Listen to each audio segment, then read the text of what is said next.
Good evening. If you would mark 287, 287, there is a Redeemer. We'll sing that song tonight as our invitation song together. And then turn to 678, more about Jesus. 678, we'll sing verses 1, 2, and 4, please, together. 1, 2, and 4.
We've been looking this month on these 5 or 6 minute devotional thoughts about the power of being able to share a story or your story, or tonight we'll talk about sharing the story, the most important story. And I hope that again we're not confused by the terminology here and we're not confused by the wording, because just because we say that something is a story doesn't mean that it is a work of fiction, that it's not true. A story can be a term for something that is true, that did very well happen, but it is told in a narrative. It's told in a way that connects with people. And so that's why we're using that terminology tonight. When I talk about the story of Jesus, I'm not talking about a fairy tale. I'm not talking about a myth or a legend. I'm not talking about an embellished series of events about somebody that may or may not have done 1% of the things that the Bible talks about. There's a lot of people out in the world that truly think that that is what we are doing when we talk about Jesus. That we're telling legends, that we're telling myths, that maybe there was a guy who was really influential, maybe there was a person who was pretty smart and knew how to get people's attention and told some really good stories. But when we go into the gospel and we go and start talking about this man who could walk on water, or we talk about this person who touched the eyes of a blind person and suddenly they could see, they 100% are convinced that we're making things up. That we're saying things that are not true. And either we've been fooled or we're intentionally carrying on a deception that's been going on for 2,000 years. But everything that this book tells us about Jesus is absolutely 100% correct.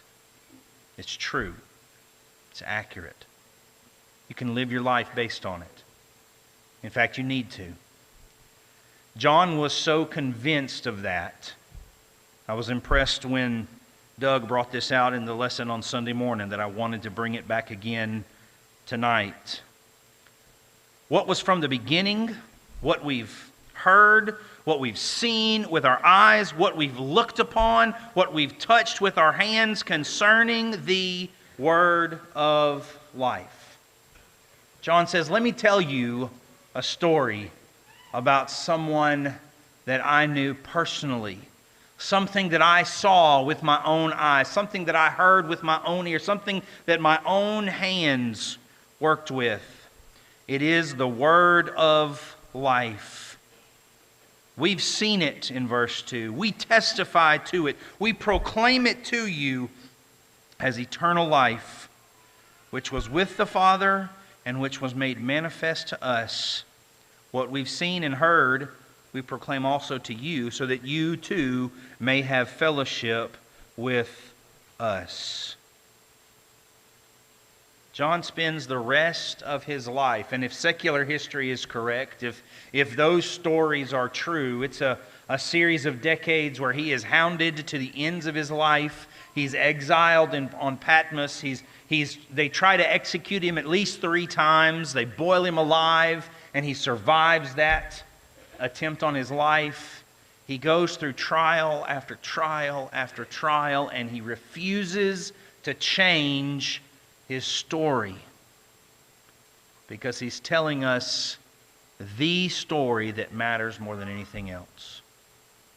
You can take 3 verses out of the Bible, and you can tell something significant, something weighty, something important about our life based on the story of Jesus Christ. That's what I want us to be able to do. The starting point for this study has been our Wednesday nights. This is the last one that I'll do. Next week, I'll be out of town, and it'll be up to somebody else to stand up here. And in 2022, we've got all these opportunities for others to step up and share one thing. It can be something on the news that you saw and a Bible verse that applies to it.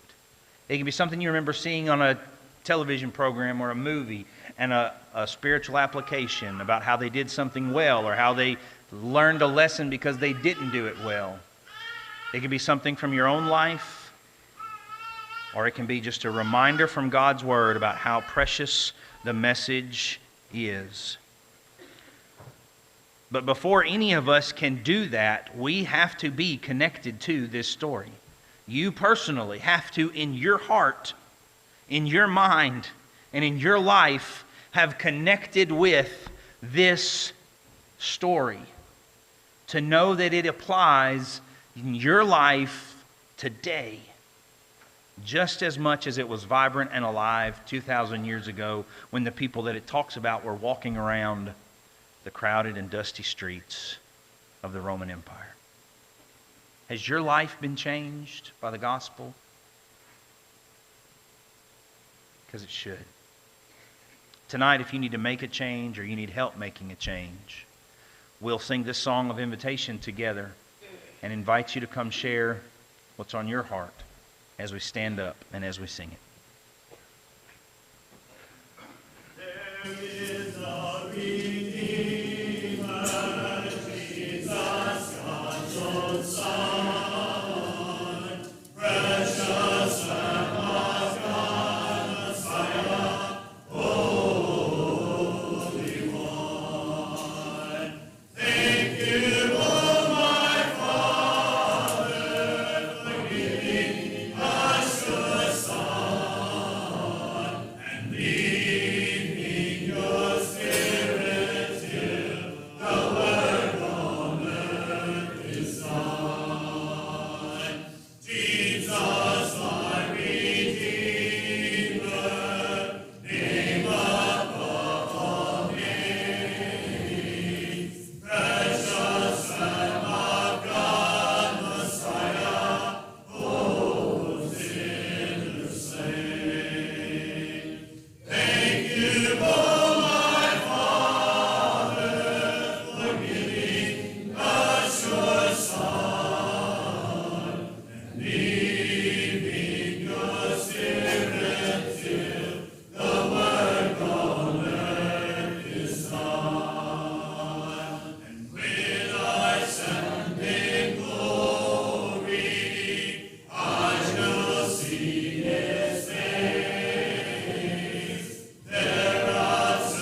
Good to see everyone tonight.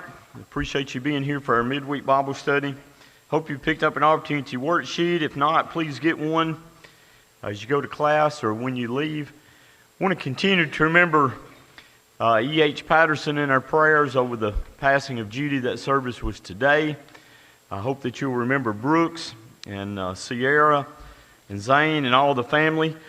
We certainly want to continue to remember Keith and Rhonda and Joe and Caitlin and all of their family over the passing of Keith's mother, and that service was yesterday. And I've got a card from them. Dear Petersville family, our family has felt your love during the loss of our precious mother. We've been fed wonderful food. We've been blessed with many calls, texts, cards, and visits. We're so blessed to be a part of such a loving congregation. We love each and every one of you. We want to say a special thank you to the ladies for the beautiful peace lily. Love Keith, Rhonda, Caitlin, Joe, Weston, and Connor. And we love the West family. Thank y'all for that card, and we want to continue to remember them in the days and weeks and months to come. We've got a lengthy list of those that are sick, and I know that they're scrolling on the screen. Please remember each and every one of them. I don't know of anything that's changed since Sunday, but we've had some that's had surgeries. They're listed on there. Please continue to remember them, and those that are at home, send them a card, give them a call, and try to lift them up. Sisters in Stitches, I remind you of your project going on, scarves and hats for the downtown North Florence area.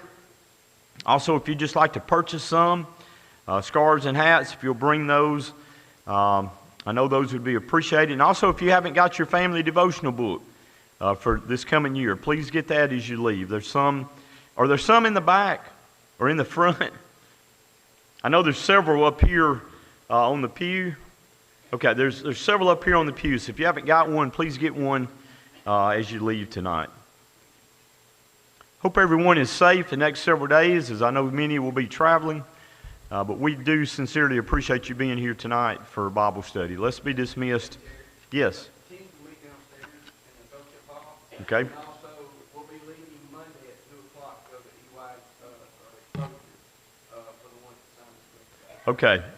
Those that signed up for exposure, you'll be leaving Monday at 2 o'clock, and the teens will be meeting downstairs tonight in the fellowship hall. Let's be dismissed.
We're here tonight. Glad that we get to continue our class study on Christian atheists, which we've been doing for the past couple of weeks. Autumn and I have been out of town. In fact, Autumn is still out of town, but I came back for class tonight. Got in just a few minutes before church time, Bible class time tonight. so that we could be here, but we won't be here next week, so there will be somebody else here in class teaching and taking over for me, and I appreciate that. But we've been talking about this phenomena of saying that I'm a Christian, saying that I believe in God, but then acting as if He doesn't exist, acting in ways that deny what we say. You know, we always have those phrases, you know,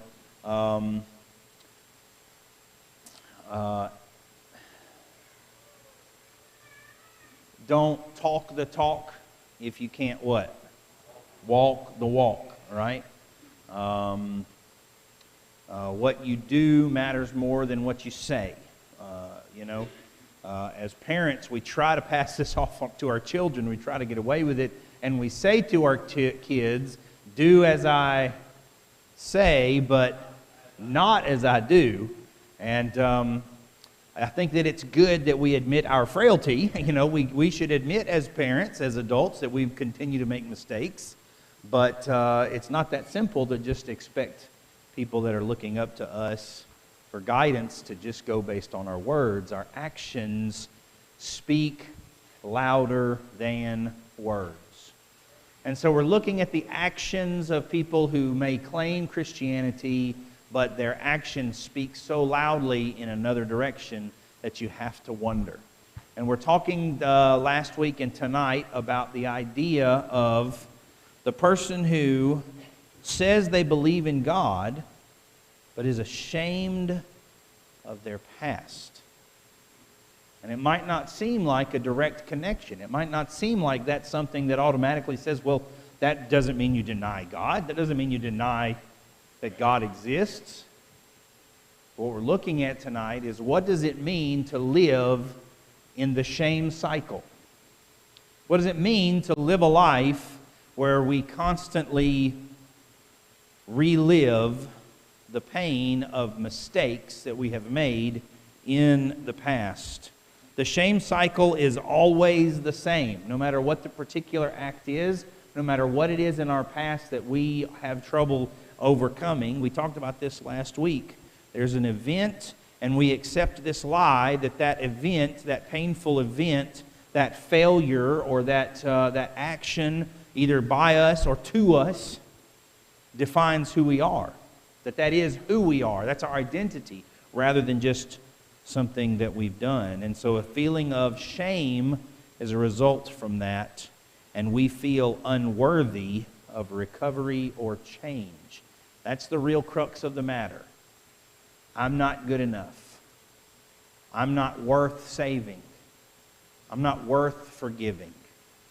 I'm not worth being better. I'm not able to change. Other people may be, but what I did was too bad. And so we're trying to work our way out of that. This quote that we ended up class with last week: when our past pain becomes our present identity, the shame cycle has claimed another victim. Like a child who repeatedly picks at a scab, many hurt people live a life of unhealed pain. And the reason this is significant is because it is impossible to have a relationship with God when we live in the shame cycle. Because it is impossible for us to feel that we deserve what God has to offer. It is impossible for us to feel, it is impossible for us to connect with the idea of a God who loves us despite those mistakes, because we cannot love ourselves. We can't see past our own mistakes and our own problems. And so it's very difficult for us to assume that God can. Even though we say, of course, God can forgive anybody. Of course, God can forgive anything. Of course, God's great. God's perfect. God's bigger than people are. But if deep down inside we're caught in that shame cycle, then that's that spiritual dysmorphia we talked about last week. That creates in our minds an impression that we see in the mirror. And no matter what's actually in the mirror, because of our perception, we see flaws, we see imperfections, and we see problems. Not that those aren't there, not that they don't exist, but we exaggerate them so much. It's like the kid in, the story about the kid, who sees, and I was this kid, for a long, long, long time. You wake up in the morning, you get ready for school, and you see a zit on your face in the mirror, right? And so, in the TV shows, I remember seeing the TV shows where what happens, what does the camera angle do in that moment when that teenager sees it zit for the first time? The camera angle zooms in on it and pushes it and, makes it huge.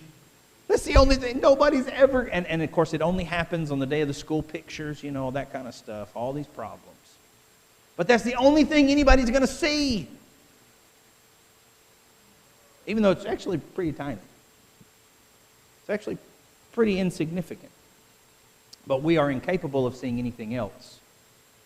And as a result, it's very difficult for us to believe God can see past that as well. And so we're trying to find a way out. Tonight is how to break that shame cycle. No matter how uniquely and irreversibly crippling your shame feels, there is a way out for each individual because of God's grace. The first thing that we have to understand about shame, we talked about this last week with Adam and Eve. When Adam and Eve recognized in the garden that they had done what they ought not to have done, and they heard God coming, in Genesis chapter 3, what did they do? They hid themselves. Shame causes us to run and hide. Shame causes us to cover up the thing that we feel like other people cannot accept or cannot forgive or cannot get past. And so instead of living with it, instead of trying to deal with it, it is easiest, it is fastest, it seems the most likely solution to hide it, to cover it up. And we do that with people, we do that with each other, and we do that with God. And Adam and Eve are the first example of that, and they are followed by every other human being who's ever walked the face of the earth since. We learn it as children, don't we? Young children. There's this innate drive in their little heart when they break something in the house and they know that they weren't supposed to be playing with it in the first place. And there is something in that little kid's mind that says, I don't want to get caught. And so they take those pieces and either they try to fit it back together in a way that nobody will ever know, or they hide the pieces.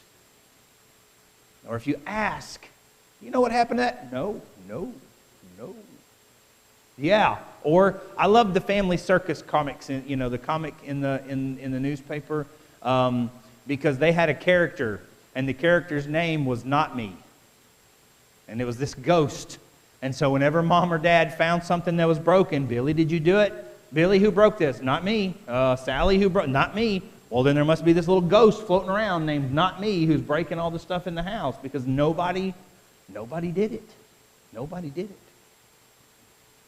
Why do we do that? You talk to me for a minute. I'm not looking for huge revelations, but just why do our kids do that? Why do we do that? Why do we hide stuff that we've done that was wrong? Because of the shame. Because we know we weren't supposed to do whatever it was, right? But then, here's what tricks me on this. Here's what trips me up sometimes. Sometimes we didn't know what was going to happen.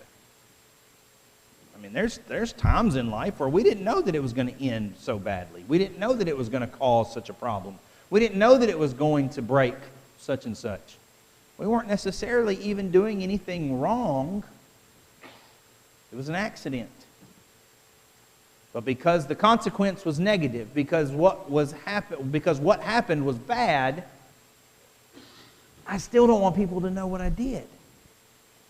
We still hide it. We hope nobody ever finds out. I don't necessarily know that that's a scenario where we need to be carrying around shame. Now, we talked last week, shame initially is a good thing. God invented shame. The same reason God put nerve endings in the tips of your fingers. Right? Shame is a spiritual nerve ending. You can ask Logan to show you next time that he's here. But when we lived in Mississippi, we had one of those mounted into the wall gas heaters. You know, it had like the 3 or 4 big units, and you'd crank it up, and it would. There was the pilot light, and then it would, you know, light. You guys know what I'm talking about, right? And so that's how we heated the house in the winter. And Logan was maybe 2.5, maybe 18 months old, and that blue pilot light was the prettiest thing he'd ever seen in his life. And he reached his little chubby fingers right up in there and tried to grab that pretty little light.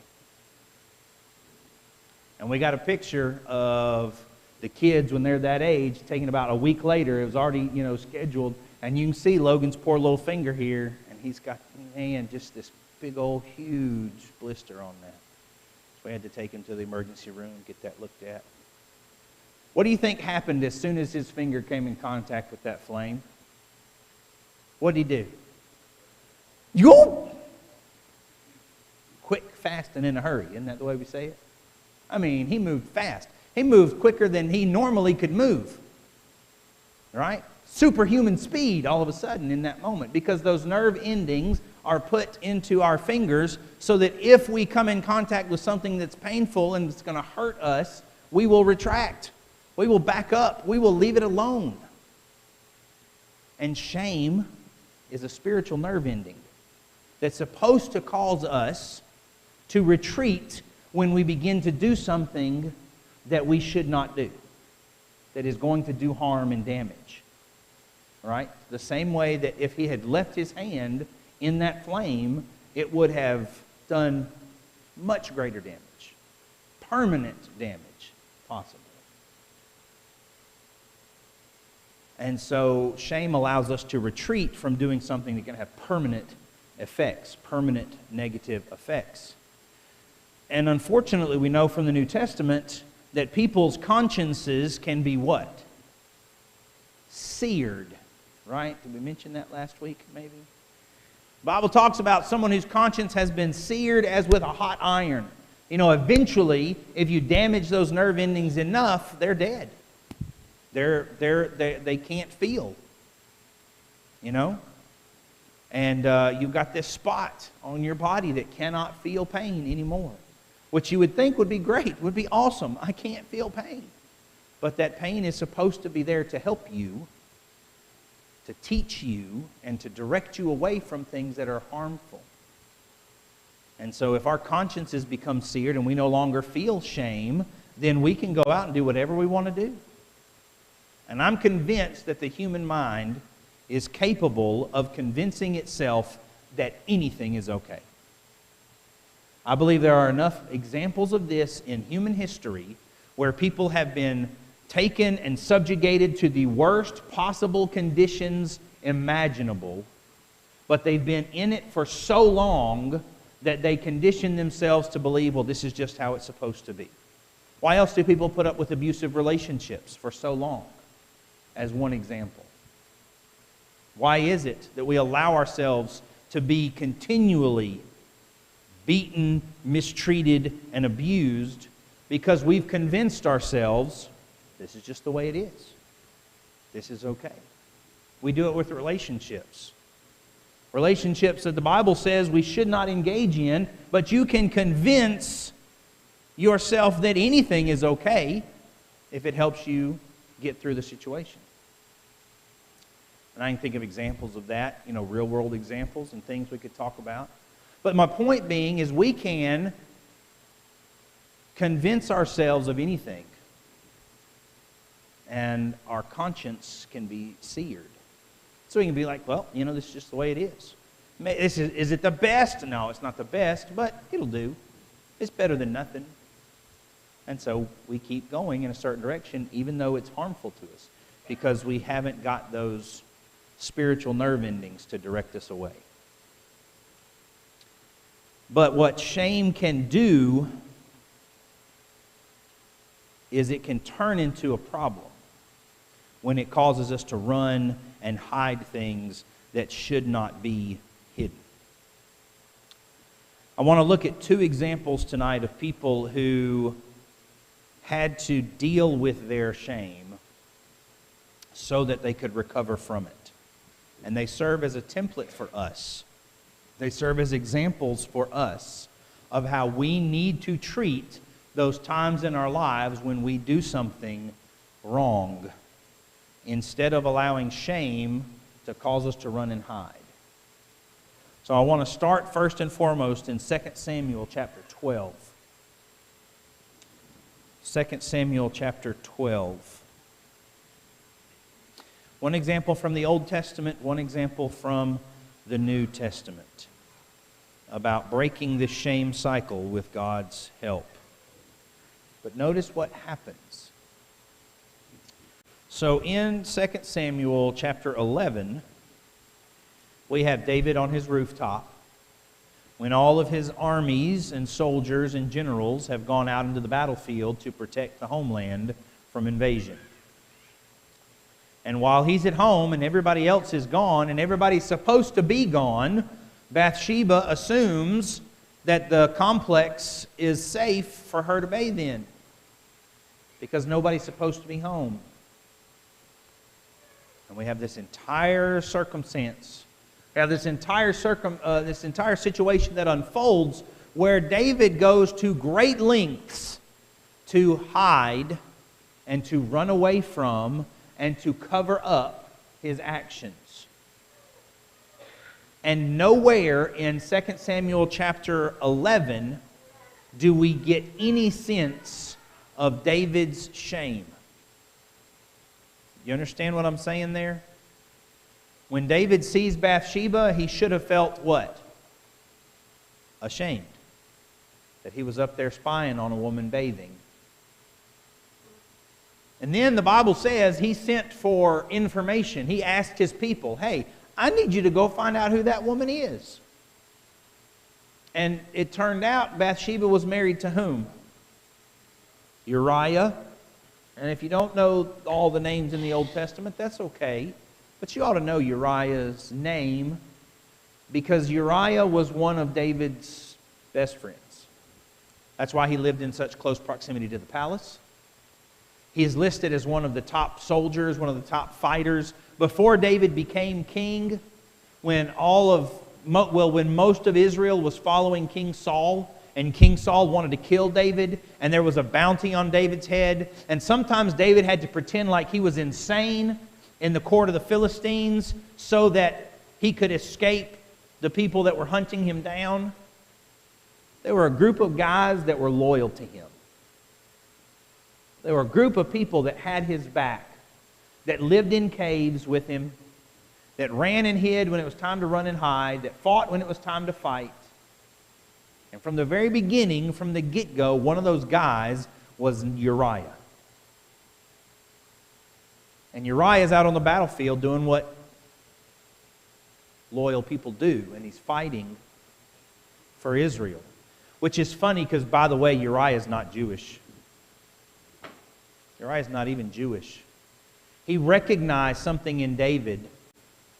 He was like, I'm going to help that guy out. That guy, I'm going to support that guy, even though he's not Jewish. And so he winds up getting married to Bathsheba. They live close to the palace. Things seem to be going pretty well now. And then he goes off to battle like he's supposed to. And when David finds out, I've just been spying on my friend's wife, what should he have felt? Shame. It's not there. Instead, he says, good deal. Bring her to the palace. And then, when a few months pass, and it turns out she's become pregnant by what you've done, he should have felt what? Shame. But instead he felt, I got to hide this. I got to do something about this.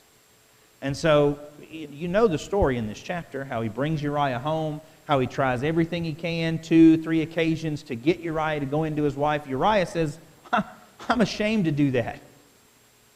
How can I go sleep in my warm bed next to my beautiful wife while my men are out there dying on the battlefield? Now, when Uriah said that to the king who was sleeping in his own warm bed with his friend's wife, what should David have felt? Shame. It's not there. So finally he writes a letter and he sends it to the head general, and the letter says, I need you to have this man die in battle. Now, I don't know how much sense it makes if you're the head general, if you're the 4-star guy, if you're the one on the battlefield, and you get this letter that says, look, when the battle is at its fiercest, when it's at its hottest, when there's the most troops there, I want you to pull back and give up. But make sure this one guy is there. And that guy needs to be Uriah. And they didn't have text messages, and they didn't have cell phones, and they didn't have email. So that letter had to get to the general somehow. Guess who took that letter and put it in the general's hand? When David put that letter in Uriah's hand and said, hey, I've got some dispatches for you to take to the battlefield, and one of those letters was Uriah's own death sentence, what should David have felt? Shame. It's not there. Later on, he gets a report back from the battlefield. Dude, we lost big time. I mean, a bunch of people died. And he is upset. What kind of foolish decision was that? How could you lose this battle? What's wrong? Well, at the bottom, there's a little P.S. We lost the battle. Oh, and by the way, Uriah died in the fight too. When David read that report and he read about all the innocent soldiers and the battle that had been lost and the death of his friend Uriah, what should he have felt? Shame. It's not there. And he thinks he's gotten away with it. He thinks, I've taken care of this problem. How good am I going to look when I bring poor widowed Bathsheba into my palace and extend, my gracious support to her after her husband has died? He's been able to flip this in his mind into a political victory. Does that sound like a politician to you? Sounds like a politician to me. And everything's going along fine until 2 Samuel chapter 12. And at the palace one day, this guy Nathan comes in, prophet. And he has free reign to come and go, probably. And he's accustomed to speaking to the king about different things. And he brings matters up to the king for the king to decide about and to give his opinion on and his judgments about. And he says, King David, I have a problem. He said, out there, outside these palace walls, there's 2 neighbors. And one of them's a really poor guy, and he has 1 sheep, and it's like his life. And his neighbor, rich guy, lots of sheep, plenty of sheep. And the rich guy had a friend come over, a visitor, and the rich guy decided to show hospitality by cooking a sheep for his friend, but instead of taking one of the plenty of sheep that he has, he went next door and he stole his neighbor's sheep, the only one that he had. He slit its throat, he cut it up, he cooked it, and he prepared it and let somebody else eat it. Now, what was David before he was a king? He was just a shepherd. You don't mess with sheep if you're a shepherd. It's like in the Old West, what did you get if you stole a horse? They'd hang you. There's no ifs, ands, or buts. That's a man's livelihood. That's his life on the back of that animal. You don't mess with a man's horse. You don't mess with a shepherd's sheep. David went toe-to-toe with a bear.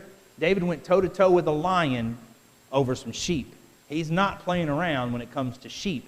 So when Nathan comes and says, there's somebody out there stealing sheep, David said, this guy. First, we're going to make him pay restitution fivefold. And then after he's paid restitution, we're going to kill him. That'll teach him, and that'll teach everybody else in the village.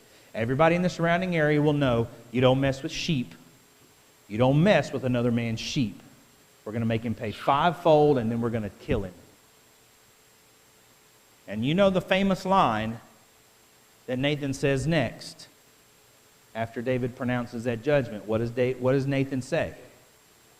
You are that man.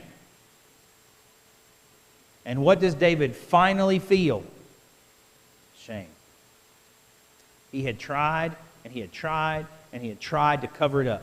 He tried to hide it. He tried to run from God. He tried to run from the consequences. He did exactly what Adam and Eve had done by hiding from God and trying to get away with it.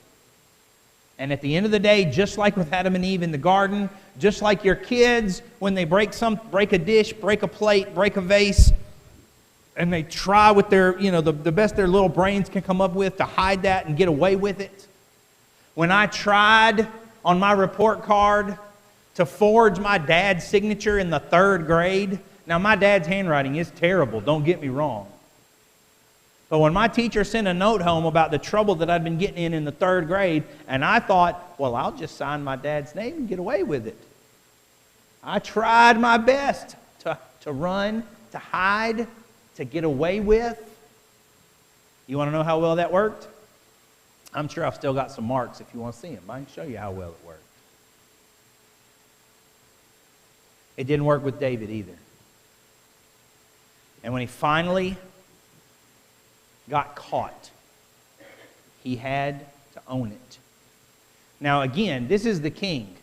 This is the most powerful person in the nation in this scene right now. What could the king have done to Nathan in that moment?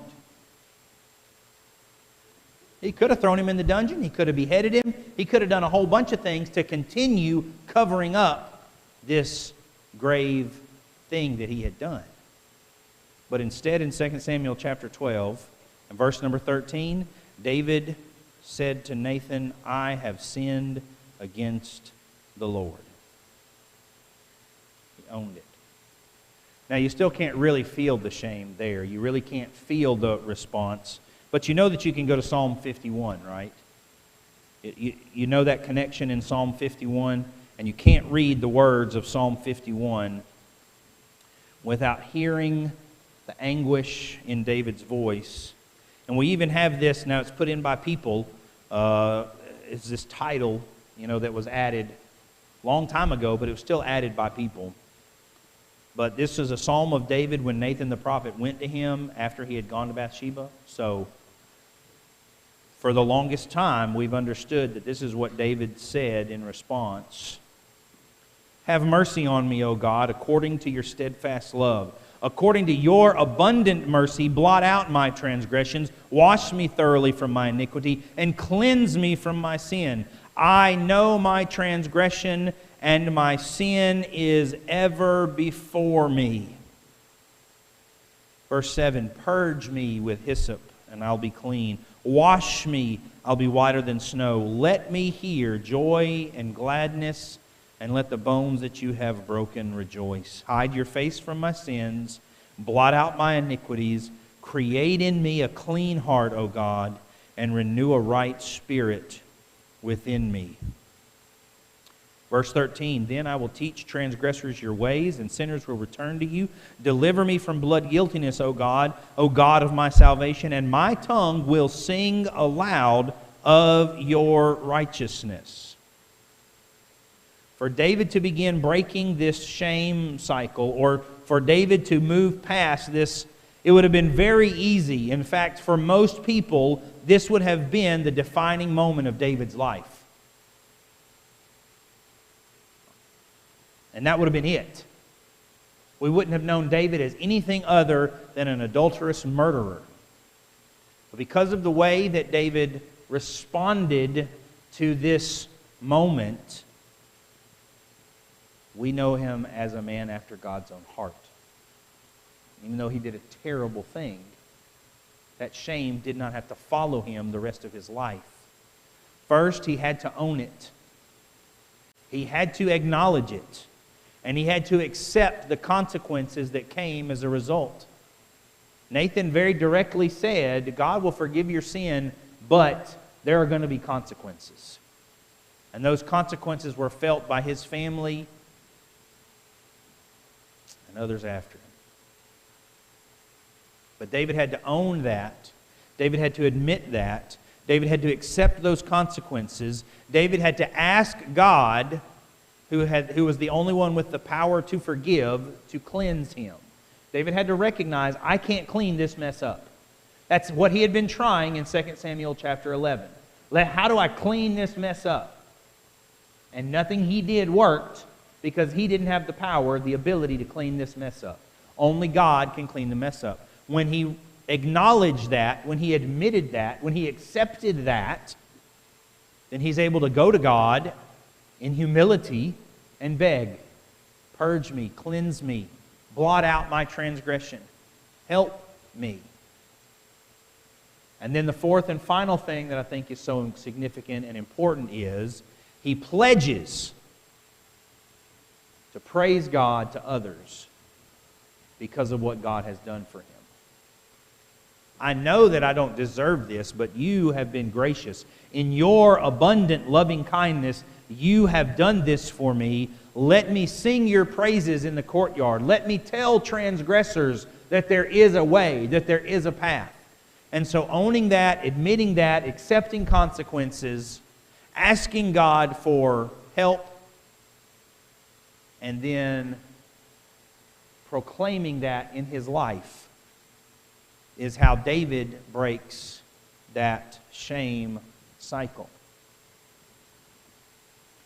Sin, when it is revealed, must be confessed rather than hidden and covered up. I'm reminded of that story. I had it in my notes here about Edgar Allan Poe. I don't know if any of you like reading Edgar Allan Poe stories. They're kind of scary, spooky. He's got one of them called The Telltale Heart. I know this one or not. But a guy kills his friend, right? And he buries him in the floorboard of his cabin. And he thinks he's gotten away with it. But then the inspector shows up. But this guy, he's smart.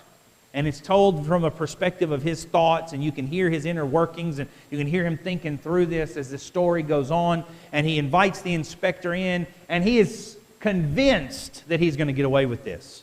He's like, I have covered my tracks perfectly. I've done everything that I need to do to get away with this. I am smarter than the inspector. I was smarter than my friend. I can do this. All I have to do is survive this one interview and everything's going to be okay. And he's so cocky, he's so full of himself that he says he took the chair away from the table and set it right over the spot where he had buried his friend and invited the inspector to sit there for their discussion, for their interview. So the detective is having this conversation with him, asking, trying to get to the secret, trying to discover any weaknesses in his story. And he's just, this is simple. This is child's play. This is ridiculous. But then, about halfway through the conversation, he hears something, and it's really small. It's really quiet. He can barely make it out, but it distracts him a little bit.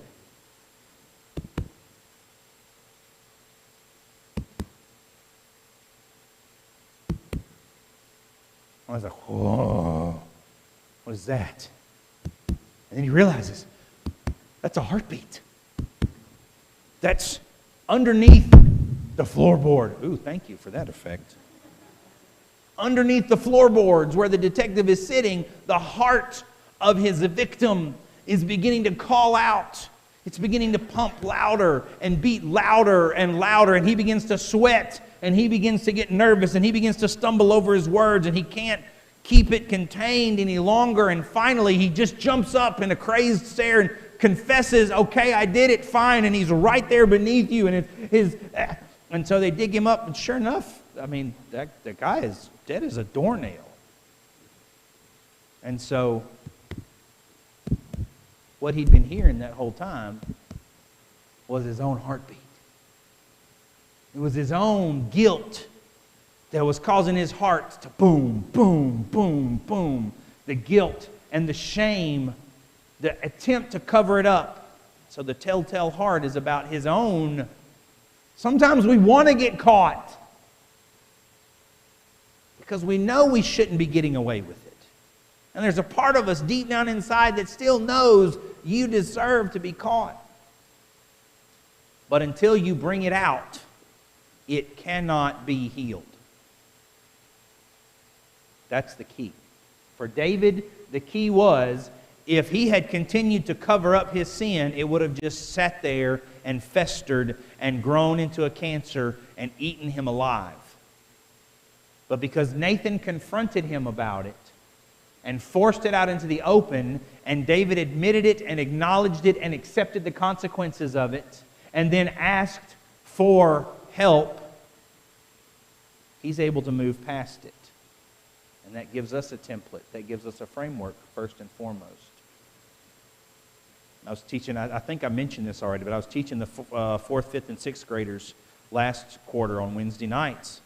And I asked them, we were sitting around in a circle in my office. They like to see they think my office is cool, so it's like a hangout. So there were 12 kids sitting on the floor in my office, and we were talking about the Bible, and we were talking about things, and I said, should we want to get caught when we do something we're not supposed to do?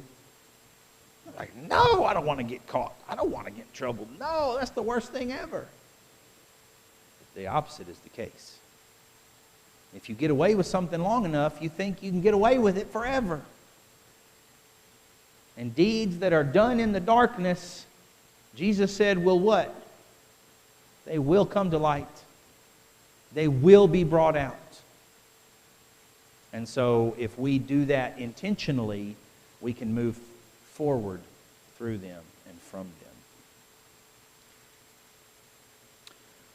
Another thing I think that we have to do in this process, whether it is repentance or restitution, however you want to call it, acknowledging and accepting our actions and our responsibility and those consequences means we have to go and try to do something to make it right.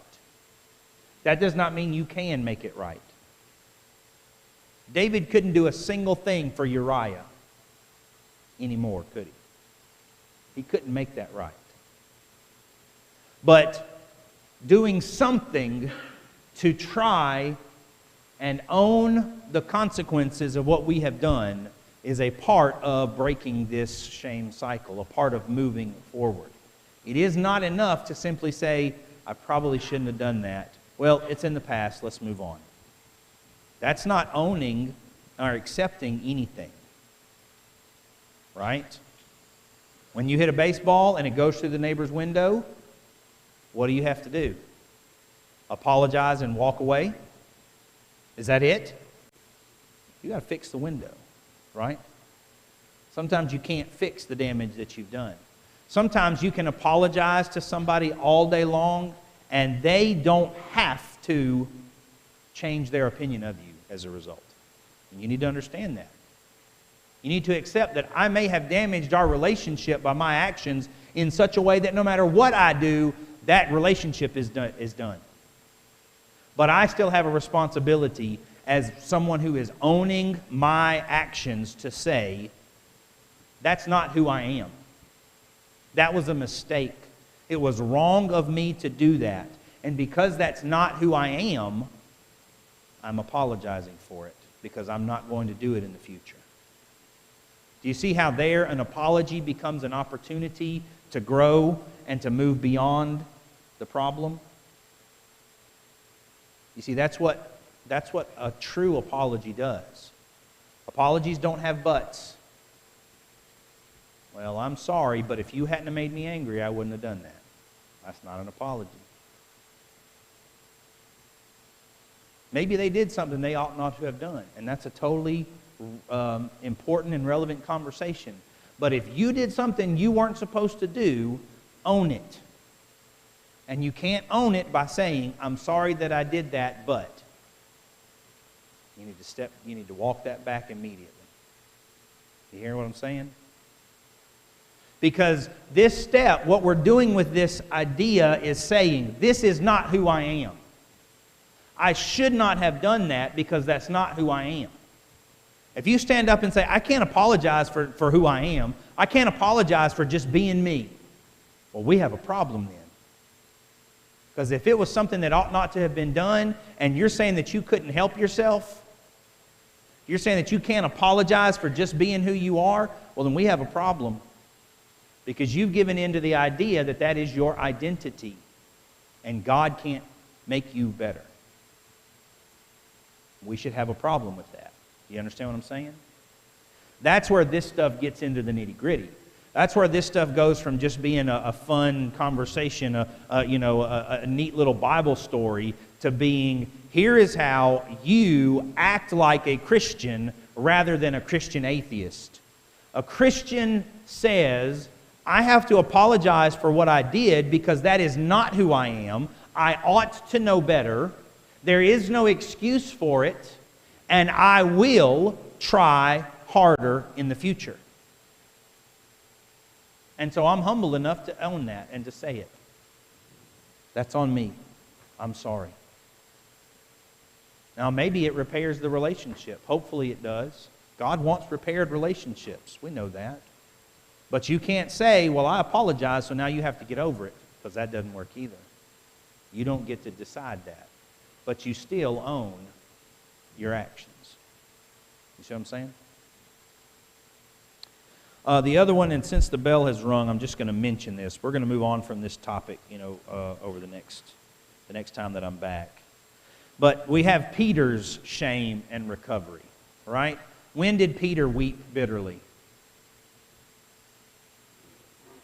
Exactly. On that night when Jesus has been arrested, he's been mistreated, he's been abused. You can imagine the things that Peter has seen Jesus go through on that walk from the Garden of Gethsemane there into Pilate's courtyard, right?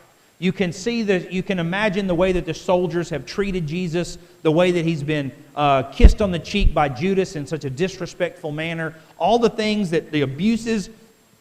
And Peter must be thinking, I can't believe they're doing that to Jesus. I can't believe they're treating Jesus that way. And I promise you, Jesus didn't care about those things and those actions and those abuses nearly as much as he did when that rooster crowed that final time. And his friend, Peter, was cussing like a sailor to prove that he didn't know who Jesus was. Peter cursed, right? And he's, I'm assuming, maybe this is an unfair stereotype. I apologize if we have any naval veterans in the room. I'm assuming sailors are sailors all the way around the world, and they have that reputation of that mouth, right? So Peter knew what it meant to curse. Peter could do it with the best of them from Galilee. And he let them folks have it, and then he weeps bitterly. What did Jesus do at the end of the book of John to help Peter break the shame cycle? You remember? Right. 3 times. Peter denies him 3 times. Peter says, I don't know you. I don't know him. I don't have anything to do with him. 3 times. And then they're on that beach on the Sea of Galilee while they're eating fish. Jesus looks at him in the face and he says, if you love me, feed my sheep. Go out there and do differently. Peter, that's not who you are. That doesn't define you. Those mistakes are not who you are. You're better than that. Go feed my sheep. Right? Past actions don't define you by being better in the future. The second bell has rung, but that's a pretty powerful life to live. That's the life of a Christian rather than someone who claims to be a Christian. Thanks.